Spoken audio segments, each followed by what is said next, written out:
Hello students, आज हम लोग सबसे पहले पढ़ेंगे। इसमें आपको पता होगा कि कूलम्ब्स लॉ के बारे में कुछ बातें करेंगे। जैसे कि सबसे पहले हम लोग इसमें पढ़ने जा रहे हैं आपको electrostatic force of attraction and force of repulsion. ये तो आप सभी बच्चे जानते हैं कि जैसे कि हमने कहा कि अगर टू इलेक्ट्रॉन्स की हम बात करें, जैसे आपको पता ही होगा कि टू इलेक्ट्रॉन्स की बात करें तो टू इलेक्ट्रॉन्स, जैसे हमने कहा कि अगर एक इलेक्ट्रॉन हमारे पास नेगेटिव है, दूसरा इलेक्ट्रॉन नेगेटिव है, तो आप जानते हैं कि लाइक चार्जेस में जो है वो फोर्स ऑफ रिपल्सन काम करता है। और अगर हम अनलाइक चार्जेस की बात करें, जैसे कि मैंने आपसे कहा कि एक इलेक्ट्रॉन है और एक प्रोटॉन है, तो कैसा चार्ज हुआ, ये हमारे पास हुआ अनलाइक चार्ज। तो अनलाइक चार्ज में जो है वो फोर्स ऑफ अट्रैक्शन काम करता है।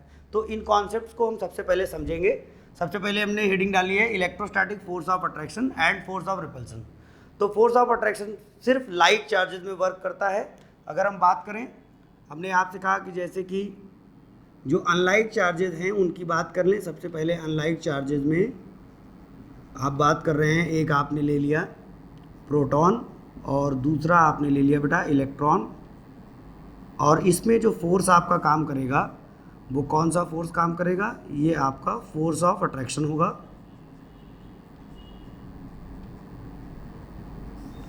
और दूसरा, अगर आप लाइक चार्ज की बात करेंगे, जैसे कि लाइक चार्जेस की जब बात करेंगे तो मान लीजिए एक आपने प्रोटॉन ले लिया और दूसरा भी आपने प्रोटॉन ले लिया, तो ऐसे में जो है ये भी आपने प्रोटॉन ले लिया, तो इनके बीच में जो फोर्स काम करेगा आपका वो आपका फोर्स ऑफ रिपल्सन होगा।